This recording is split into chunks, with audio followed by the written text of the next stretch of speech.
Buenas noches, amigos, y bienvenidos a Pasaje a lo Desconocido. En la noche de hoy continuamos con la segunda y última parte del estreno y discusión de este documental Tabú, es el título del documental, que tantas reacciones ha provocado en ustedes para satisfacción de los que hacemos este programa. Nuevamente estamos aquí en la sala de referencia Leonor Pérez de la Biblioteca Nacional José Martí, y nuevamente tenemos también con nosotros el privilegio de contar esta semana con nuestra invitada de lujo, la doctora Mariela Castro Espín, directora del CENESEX. Buenas noches de nuevo, doctora. Buenas noches. Muchas gracias por continuar aquí con nosotros. Y como habíamos previsto, han llegado numerosas cartas, opiniones, correos de todo tipo. De lo que vimos la semana anterior, antes de entrar en los temas, recuérdense que vamos a empezar con las operaciones de cambio de sexo, va a ser nuestro primer tema, pero antes de entrar en lo de esta semana, ¿hay algo de la semana anterior que usted quiera decir o entramos directo a los temas de esta semana? Bueno, quiero enfatizar sobre el título, que además es la idea esencial del documental, Tabú, en recordar, sobre todo para quienes no lo vieron y para quienes lo vieron, que vamos a seguir en la misma línea del documental, es decir, tabú es prohibición. Tabú, cuando se origina en las Polinesias, realmente se refería a lo maligno de lo sagrado, a lo prohibido, a lo que no se debía hacer, a la regla que establecía límites en la convivencia de los clanes, de los grupos y después de las sociedades, y que después devinieron en todo el proceso de desarrollo social y hasta la modernidad en lo que son los códigos penales, porque la forma de penalizar, de castigar, se llevó a los códigos penales, y en otros códigos que tienen sus antecedentes en esos cánones, como el que se menciona en Albania, y otras reglas sociales, en los límites que establecieron las tres grandes religiones monoteístas, en lo que se podía y lo que no se podía, lo que se consideraba correcto o incorrecto, lo que se consideraba pecado y cómo se debía castigar. Todas esas cosas, como ven, han ido evolucionando, son creaciones humanas, no divinas, y realmente, como mismo se fueron creando en un tiempo, en la medida en que la sociedad va avanzando y se va humanizando, va descubriendo otras maneras de nombrar la realidad, también de aportarle derechos y de castigar cuando no respeta las reglas establecidas. De las famosas mujeres de Albania que vimos, las vírgenes, ¿cómo es? Vírgenes consagradas, juradas. Que hay varios correos y cartas que nos han hablado de ellas. ¿Algo que quiera agregar? Bueno, el caso de las vírgenes consagradas es interesante porque se ven dos situaciones diferentes que están marcadas por esta oportunidad, entre comillas, porque dada que la mujer ha sido históricamente tan discriminada, sobre todo en estas sociedades occidentales, y tan ausente de derecho, porque incluso yo creo que todavía no tienen derecho al voto, eso sería interesante verificarlo. Esta ley del siglo XV le daba la oportunidad de convertirse en hombre, de tener los derechos que se le daban a los hombres para salvar contingencias económicas dentro de la familia cuando moría la figura patriarcal, es decir, la figura que comandaba la familia y que la sostenía, desde los roles de género asignados al hombre y a la mujer. Entonces, es interesante porque entonces está la que ante una circunstancia de este tipo hace el compromiso de virgen consagrada, y lo que hace es que renuncia al placer, renuncia a la posibilidad de tener pareja, familia, hijos, pero adquiere los derechos que tienen los hombres y de los que las mujeres no tienen ninguna oportunidad. Incluso también estuve revisando en internet que hay algunas vírgenes consagradas que lo hacen ya no solamente por obtener estos derechos de los hombres en el plano económico, sino también por sentirse libres, para tener esa libertad que la mujer no tiene, o para ser menos víctimas de violencia de género, o sea, menos vulnerables a la violencia de género, o por ejemplo, para tener acceso a conocimientos, a trabajo, a oportunidades, o incluso para no ser casada con alguien que no desea, porque tú sabes que eso se arregla entre la familia con quien se debe casar, y cuando ven que la van a casar con alguien que no ama o que no desea, entonces prefiere ser virgen. hay quienes dicen que es incluso el antecedente de lo que después en la religión católica se identificó, bueno, como las monjas. Las monjas. Bueno, entramos en el tema esta semana y vamos directo. Operaciones de cambio de sexo. Aquí vamos a ver un hombre que va a Tailandia, a una clínica especializada, a hacerse una operación y transformarse genitalmente, no sé si es correcta la palabra, en mujer. Yo, antes de entrar en la parte conceptual que usted puede evacuar en su respuesta, yo quiero decirle algo. Hay opiniones que yo he escuchado en algunos lugares de gente aquí que no está de acuerdo con que nosotros en Cuba hagamos operaciones de cambio de sexo de manera gratuita. Hay gente que te dice, bueno, eso no es una necesidad, no es un problema de alguien que esté enfermo de salud, ¿por qué tiene que hacerse una operación de cambio de sexo de manera gratuita con todos los problemas que tenemos? ¿Qué usted diría eso? Bueno, primero el resultado de estos tabús, de estas personas que quedan en el medio de lo que la sociedad ha aceptado, de lo que corresponde al hombre y a la mujer, de lo que es correcto, de lo que se considera normal, entre comillas, de lo que se considera sano. En fin, para ir a beneficiarse de los servicios de la salud no hay que estar enfermo. Entonces, no entiendo por qué a estas personas hay que quitarle su derecho a beneficiarse de los servicios de salud. Pero por otro lado, este beneficio especializado responde a los estudios que hace mucho más de 50, 60 años se han hecho en el campo de la medicina con relación a los tratamientos que debe recibir una persona que vive esta contradicción. No tratamientos desde el punto de vista de su salud mental, porque no son trastornados mentales. El tratamiento médico, quirúrgico, incluso hormonal, que sí compensa el sufrimiento de estas personas. Es decir, el sufrimiento crea mucho daño. El sufrimiento incluso te inmunodeprime. Realmente se describe el malestar clínicamente significativo que vive la persona transexual. Te voy a poner un ejemplo. Es como que tú te sientes identificado como hombre, tu identidad de género es masculina y de repente te salgan mamas protuberantes. ¿Qué haces? Vas al médico para que te las quite, porque tú no te identificas con ese atributo que la sociedad identifica para la mujer. O que a una mujer que se siente identificada como mujer le salga un pene y testículos. Lo primero que a mí me pasa eso, que hago es urgentemente ir al médico para que me lo quite, porque además todas esas cosas que consideramos raras, desconocidas, que no entendemos, lo primero que hacemos es ir al médico. Los médicos nosotros le otorgamos ese poder de decidir sobre nuestros cuerpos, sobre nuestros malestares y todas esas cosas, y además ellos lo asumen. Y bueno, como lo asumieron, se pusieron a estudiar esta realidad y empezaron a buscar que la única manera de proporcionarle bienestar y salud a estas personas era ajustando su cuerpo a su mente. No su mente a su cuerpo, como se trató de hacer cuando establecieron esas terapias, incluso terapias agresivas con personas homosexuales para convertirlas en heterosexuales, y en este caso con personas transexuales para que desistiera de ese persistente deseo de ser reconocido socialmente con el género que no se correspondía con sus genitales externos. Y no es una contradicción que usted me está hablando ahora de enfermedad, cuando la semana pasada dijimos, usted explicó que ningún tipo de orientación sexual es una enfermedad. Esa persona entonces que usted me está describiendo ahora está enferma. No, esa persona está viviendo una contradicción a partir de que la sociedad no encuentra espacio para ellos o ellas. Está viviendo una contradicción generada por la cultura, generada por los tabús. Pero cultural, no es una... Estamos hablando de... Fíjense que las personas que yo les menciono lo que dicen es que no debe ser gratis una operación de ese tipo porque no está enferma la persona, no tiene una enfermedad, digamos, biológica. Entonces las personas eso no es un capricho. La operación de cambio de sexo no es un capricho. ¿Cómo se decide en Cuba que hacer una operación de cambio de sexo? Ahora te lo voy a explicar, pero te quiero aclarar que no es un capricho, es una necesidad muy fuerte de identidad del ser humano. Y lo que piden esas personas es que la sociedad reconozca su cambio legal de identidad de género y que además haga transformaciones, o sea, adecue sus genitales. Por tanto, le llamamos cirugías de adecuación genital. Adecue sus genitales a su identidad de género.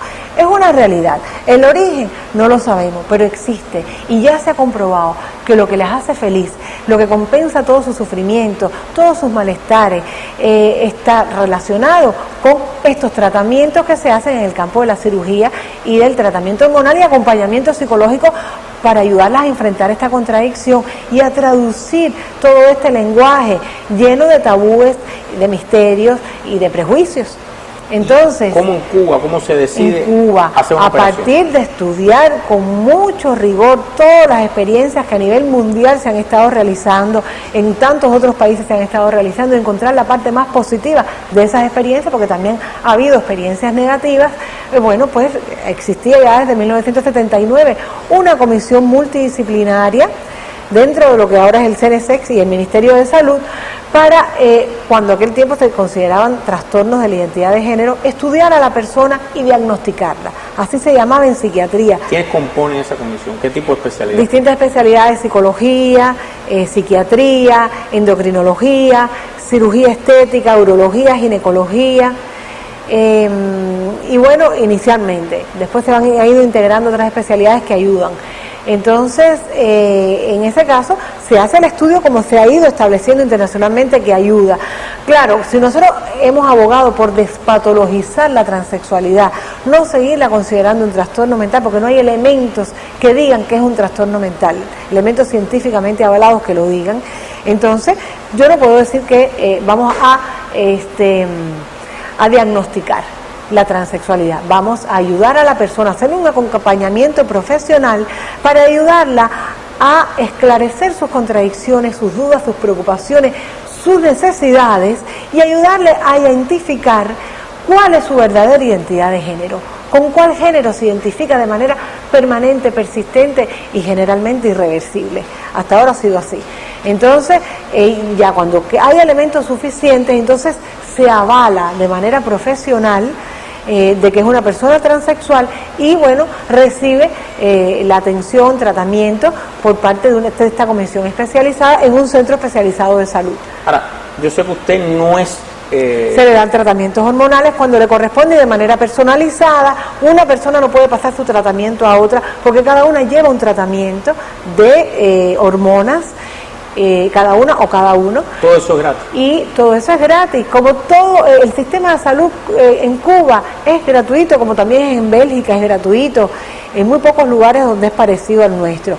Entonces, yo lo comparo, la relación costo-beneficio, es decir, vamos a compararlo con el VIH. Por ejemplo, las campañas de prevención del VIH son muy costosas, pero más costoso es tratar a la persona que ya está infectada con el virus para evitar que llegue al síndrome de inmunodeficiencia humana, que es el SIDA. Es decir, la enfermedad que además de que lleva un costo alto para el Estado, mantener a estas personas con los retrovirales y un montón de cosas, también es mucho más costoso desde el sufrimiento humano y además le lleva la vida. O sea, mueren si no se atienden. Por otro lado, el cáncer. Vamos a suponer el cáncer de pulmón, que se ha demostrado su estrecha relación, no la única, pero estrecha relación con el hábito de fumar. Hay que hacer campañas para evitar que la gente siga fumando, para proteger a fumadores y no fumadores. Son campañas costosas para el Estado, pero es mucho más costoso el tratamiento del cáncer. El documental de una cifra. Y más costoso todavía es el sufrimiento humano. Eso no se le puede calcular. Ahora, documentar de unas cifras de costos de operaciones, son más o menos las que cuesta una operación. Yo he estado averiguando esto porque mucha gente me lo ha preguntado y realmente es difícil calcularlo, porque por ejemplo en Estados Unidos, en distintos estados donde se hace, hay unos lugares donde es mucho más caro que en otros. En Tailandia has visto que es uno de los lugares de donde se cobra, que es más barato. Que es el que vamos a ver en el documental. Y donde va tanta gente que tiene posibilidades económicas para poder acceder a este servicio, que es privado. Pero por ejemplo en Bélgica es gratuito. Y solamente el paciente que por ejemplo se cambia de mujer a hombre paga el 15% nada más de la operación, y el de hombre a mujer paga el 35%, pero incluso hacen algunas excepciones. Es cierto que en Bélgica han tenido que poner restricciones. Sí, incluso la cirugía estética, porque a veces la manipulación de los patrones estéticos, de los patrones de belleza, tanto del hombre como de la mujer, y además el bombardeo de los medios de comunicación con la promoción de productos, de medicamentos, Vigorosol, una vez vi uno que me daba risa, y de no sé cuántas cosas para que la gente se alargue el pene, para que la otra se ponga los senos más grandes o más chiquitos, o sea, es tanto ya el sentido comercial manipulador que tiene la propaganda de todos estos servicios, que hace iatrogenia, hace daño en las personas, y han tenido que establecer reglas de cuando afecta la salud de la persona es que se hace este tipo de cirugías, en el campo estético, en el campo de la ortodoncia y en otros campos de la salud. Yo sé que usted no es lo que se dice médico, es doctora en sexualidad, en esa especialidad, pero yo no sé si esta pregunta tendrá respuesta. Y bueno, en el documental hay unas menciones, ¿no? Cuando se le cambia el sexo a un hombre y se transforma en mujer, siente placer. El placer en el acto sexual, ¿hay alguna parte biológica después de la operación que quede que le dé ese placer? Sí, mira, la tendencia de la evolución técnica de la cirugía, que se hace por microcirugía, vasos sanguíneos, nervios, todo, cada vez va perfeccionándose más y encontrando nuevos elementos para hacerlo mejor. Entonces, por ejemplo, antes, y todavía en algunos lugares, porque tuvimos incluso un intercambio con cirujanos rusos, que ellos me decían, los rusos, por ejemplo, que en el caso, que ellos tienen más casos de mujeres que se quieren convertir hombres. Sin embargo, aquí tenemos más hombres que se sienten mujer. Y en la cirugía ellos preferían penes grandes, aunque no tuviese respuesta sexual. Sin embargo, estos médicos belgas que están formando al personal de salud cubano sí le dan mucha importancia al placer sexual y buscan la manera de hacer estos mecanismos, estos procedimientos de microcirugía, garantizando siempre que haya placer, que haya respuesta sexual. Y claro que se puede hacer. Por ejemplo, en el caso del pene, hay quienes quieren pene grande, pero cuando él les explica que con la elongación del clítoris, haciendo un clítoris más largo, mantiene más sensibilidad y placer, lo entienden, incluso es menos riesgoso para la necrosis de los tejidos. ¿Cuántas operaciones se han hecho en Cuba? Casi 10. Y el resultado postoperatorio, me refiero psicosocial. Maravilloso. ¿Qué quiere decir maravilloso? Muy linda. Mira, la gratificación que nosotros como profesionales recibimos al ver el resultado de las operaciones, realmente es el mayor tesoro que nosotros podemos tener, es grandioso. ¿Pero qué? Porque mira, porque tú ves la felicidad de esas personas, tú ves cómo les cambia la vida, tú ves cómo recuperan su equilibrio psíquico, su tranquilidad, su paz, su felicidad, su fuerza para enfrentar cualquier contradicción en la vida. Incluso cuando ellas salían de las operaciones, me acuerdo que decían, no, yo no sé, y su familia también nos decía, no sabemos cómo vamos a agradecerles a ustedes todo lo que han hecho por nosotras. Yo me acuerdo que les decía, ustedes nos agradecen con su felicidad. Socialmente, tiene un carnet de identidad con un nombre mujer. Porque de acuerdo a la ley actual, tu identidad de género debe corresponderse con la característica, la morfología de tus genitales, de tus órganos sexuales externos. Y entonces, si tú te haces la operación, entonces sí se te reconoce. ¿Y alguna experiencia a la hora de integrarse como mujer en este caso? Aquí todas las que se han hecho son de hombres. Las que se han hecho son de personas biológicamente hombres que se identifican como mujeres. Como mujeres. Ajá. Sí. Socialmente se integran después, estoy hablando de trabajar, de relaciones e incluso de pareja. Se van integrando desde antes de operarse. Este trabajo de integración social se está haciendo desde hace muchos años en el CNSEX, donde hemos trabajado una estrategia educativa y de integración social con diferentes organismos de la Administración Central del Estado. Facilitamos para que estudien y puedan tener opciones de trabajo mejor pagadas. Las estimulamos además para que lo hagan. Las formamos también como promotoras de salud sexual para la prevención del VIH, pero también como activistas para promover los derechos sexuales de toda la sociedad cubana, no solamente de las personas que viven estas contradicciones. Pero el hecho de que ustedes tengan que hacer todo eso demuestra que no es fácil que se integren. No es fácil porque... Aún después de operada, que es una mujer ya, ¿no? Porque estamos marcados por los tabúes. Pero aún sabiendo, hay tabú. Eso es una mujer, no tiene ningún rasgo biológico después de operada. alguien que la conozca después puede saber que fue un hombre. Mira, pueden encontrar algún elemento que le diga que fue hombre, biológicamente, es biológicamente hombre, y socialmente reconocida mujer. Claro que puede encontrar elementos. Ahí está la inteligencia de las personas, ahí está la capacidad humana de las personas, ahí está la capacidad de negociación en la búsqueda de pareja, que tenemos que desarrollarla todos los seres humanos, no solamente las personas transexuales. Bueno, usted mencionó la palabra que da origen al otro tema, pareja. Yo creo que en todo el planeta, en los últimos 10 años más o menos, se ha dado un debate para el reconocimiento legal en una medida o en otra de las parejas del mismo sexo y que no sean discriminadas, etcétera. Y eso ha tenido distintos tipos de debate con mayor o menor intensidad, distintos tipos de cuerpos legales, de leyes, etcétera. Su posición como directora del centro, ¿de qué usted cree que se deba hacer aquí, en nuestro país? ¿Cuál es al respecto?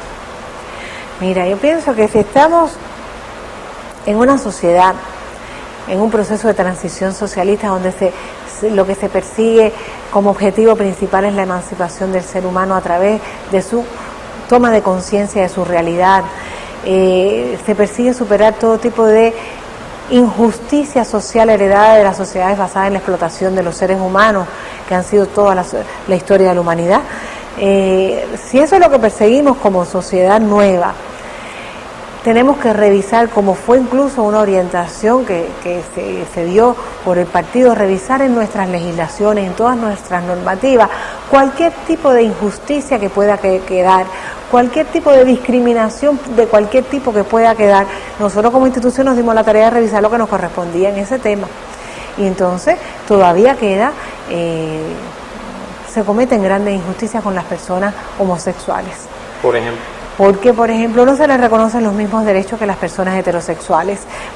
El derecho a, por ejemplo, a legalizar su pareja, igual que lo hacen los heterosexuales, lo hacemos los heterosexuales a través del matrimonio. Nosotros no estamos abogando por el matrimonio porque la palabra, el concepto de matrimonio crea muchas contradicciones y muchos malestares, y no queremos crear malestares, queremos crear soluciones. Entonces, nosotros estamos simplemente proponiendo que en nuestras legislaciones se respete, por ejemplo, los derechos patrimoniales de una pareja del mismo sexo. Eso le iba a decir, póngame un ejemplo. Un ejemplo, actualmente una pareja del mismo sexo, aunque hayan vivido 30 años juntos, si muere uno de los dos y no ha dejado en testamento, por ejemplo, que la casa donde vivieron toda la vida le corresponda por derecho a su pareja, entonces la familia, los familiares directos de esa persona que muere tienen más derecho que su pareja, por ejemplo a la casa, al carro o a cualquier otra propiedad.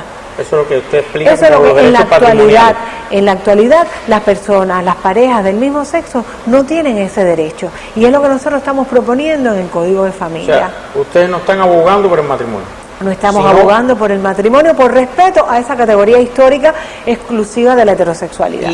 ¿Y por qué están abogando? Porque se respeten los derechos patrimoniales de las parejas del mismo sexo. O sea, que tengan los mismos derechos que una pareja que viven juntos y que fallece uno, o ese tipo de derechos patrimoniales. Eso es lo que estamos defendiendo.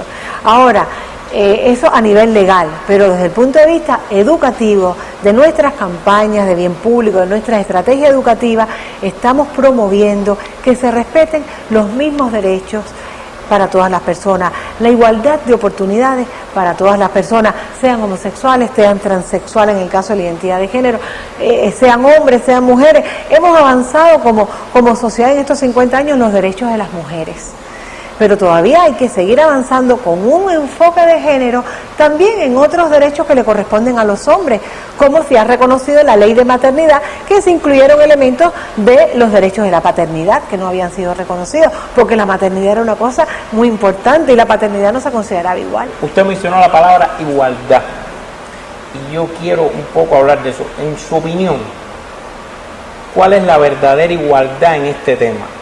Yo he oído opiniones que dicen: el tratamiento al tema de la igualdad de orientación sexual es idéntico al dilema y lo que debe hacerse en el tema de la igualdad racial. Hay otra gente que me ha dicho: la verdadera igualdad es el día que no se tenga que hablar del tema ni a favor ni en contra, o sea, que no sea un tema. Por ejemplo, usted está propuesto, porque es muy bueno en su profesión, para una responsabilidad, y que a la hora de evaluarlo digan, es bueno, malo, que sé yo, pero que no aparezca el dichoso tema y diga alguien, bueno, pero él es o ella es no sé qué. ¿Esa sería, en su opinión, la verdadera igualdad o cómo usted la ve? La verdadera igualdad es cuando tanto en la ley como en las relaciones sociales cotidianas se respete la igualdad de oportunidades, los derechos de todas las personas a tener las mismas oportunidades. Pero bueno, puede ser que alguien, puede ser que, creo que nuestra sociedad está libre de crímenes de odio, puede ser que no hostiguen a una persona, pero hay otra forma que dicen algunos que es discriminatoria, que es la posibilidad de tener éxito o no en una sociedad, no por sus méritos propios, sino por la orientación sexual. Mira, la falta de igualdad de oportunidades es resultado de los prejuicios que están determinando y de los juegos de poder que transmiten los prejuicios. Los prejuicios y estos tabúes se crean justamente para establecer mecanismos de control social, y mecanismos de control social donde hay una parte que se beneficia estableciéndolos. Entonces, como históricamente establecieron los hombres para descalificar a las mujeres y no tuviesen acceso ni al conocimiento, ni al poder, ni a establecer las reglas de control social. Y establecer así incluso el poder político históricamente hablando. Y entonces, como mismo se estableció para poder colonizar el continente africano. Se decían que los africanos no tenían alma, que eran animales, que eran bestias, que servían para el trabajo forzado. Todavía la Constitución sudafricana, cuando llega Nelson Mandela al poder, describía a las personas negras como animales de caras irracionales de una manera espantosa. Ese famoso canon de los albaneses, ese que se describe desde el siglo XV, que le da esa supuesta oportunidad a las vírgenes consagradas, describía a las mujeres como un saco hecho para aguantar. Entonces, desde todos esos criterios se establecían oportunidades, más oportunidades para uno, menos oportunidades para otros. Y entonces, si nosotros seguimos reproduciendo en esta era de la modernidad esos mismos patrones, si no los cuestionamos, no los analizamos, entonces no vamos a lograr nunca esa aspirada sociedad plenamente justa. Entonces tenemos que revisar el origen de todos esos patrones que parametran a las personas en sus oportunidades, que te dicen lo que puedes o no puedes ser, que incluso todavía te pueden decir si eres homosexual no puedes ser maestro o no puedes ser médico o no puedes desarrollar la profesión de militar, como en casi todas las partes del mundo. Muy pocos lugares lo han superado, o incluso se creen con el derecho a lastimarte, humillarte, a decir este no puede ser delegado del Poder Popular, este no puede ser dirigente del partido. Mira, yo creo que el día que en nuestro país algún día haya una presidenta o haya un presidente homosexual o transexual, es que entonces podemos decir, ay, en Cuba ya no hay esos prejuicios. Véame, pero usted tiene una visión de futuro grande. Sí. ¿Sí? Coherente con todo el análisis histórico que hemos hecho de cómo han ido surgiendo todos estos prejuicios, todos estos tabúes que han manipulado a los seres humanos y los han hecho sufrir mucho. Y hablando de futuro, ya está el Dios Crono dando la seña de que se nos acabó el tiempo. En este tema, al cual usted ha dedicado su vida, su profesión, sus batallas, ¿cómo usted ve el vaso? ¿Medio lleno o medio vacío? ¿Cómo lo ves tú? Si usted me pregunta mi opinión, uno lee cosas, por ejemplo, de Estados Unidos, siguen existiendo los llamados crímenes esos de odio por razones de orientación sexual en otras partes del mundo. Aquí no existe nada de eso, ¿no? Mira, yo no... Es una sociedad que ha avanzado, la educación tiene su papel. Hay crímenes como en todas las sociedades, pero crimen de odio por ser homosexual o por ser lesbiana no hemos tenido referencia. Hemos estado buscando, hemos estado indagando y vamos a seguirlo haciendo porque queremos encontrar. Pero eso te demuestra que nos resulta tan difícil encontrar crímenes de odio, es decir, que te asesino porque eres homosexual, te torturo, como pasa en tantos lugares del mundo, o que caen en grupos de hombres a violar a las lesbianas para darle la lección de qué es lo que tiene que hacer con ese hoyito que le llaman vagina. Entonces, ¿qué pasa? Es horrible, a los travestis, los transexuales los asesinan, los torturan, hacen horrores en el mundo desarrollado y subdesarrollado. El hecho de que sea tan difícil encontrar esos hechos en Cuba quiere decir que estos 50 años de revolución sirvieron para instituir valores humanos, para instituir el valor de la solidaridad y del respeto. Y el hecho de que podamos en la televisión y en otros medios hablar sobre estas cosas para esclarecer las dudas, para cultivarnos y engrandecernos como seres humanos, quiere decir que realmente la revolución ha hecho un trabajo muy importante y ha dejado su impronta más humana en cada uno de nosotros. Así que, como tú dices, el dios Crono nos está poniendo el límite. Yo también soy optimista, igual que tú. Yo veo un futuro muy humano y muy solidario y una sociedad cubana mucho más culta y más enriquecida desde el conocimiento y desde la cultura. En resumen, medio lleno. Lo veo mucho más lleno el vaso. ¿Más lleno que la mitad? Sí. Qué bien. Muchísimas gracias a usted, doctora, por haber estado estas 2 semanas aquí. Vamos a cumplir la promesa que los correos, las cartas, se las vamos a hacer llegar, que han llegado unas cuantas, vamos a hacer haciéndose llegar a ustedes. Y quiero comprometerla a que en un futuro no muy lejano, que no pase tanto tiempo como la última vez, regrese al programa y podamos analizar otro de estos temas. ¿Se compromete con nosotros? Seguro. Bueno, muchísimas gracias. Gracias. Ha sido un placer tenerla estas 2 semanas aquí. Y ustedes, amigos televidentes, después de esta excelente introducción, que creo que hemos abarcado bastante de esta problemática de la sexualidad, del género, es más compleja, solo me resta invitarlos a que vean la segunda y última parte de este documental Tabú. Miren todo lo que hay que leer, buscar, investigar, todo lo que hay que analizar y pensar para que, como siempre les pido, al final saque usted sus propias conclusiones. Buenas noches.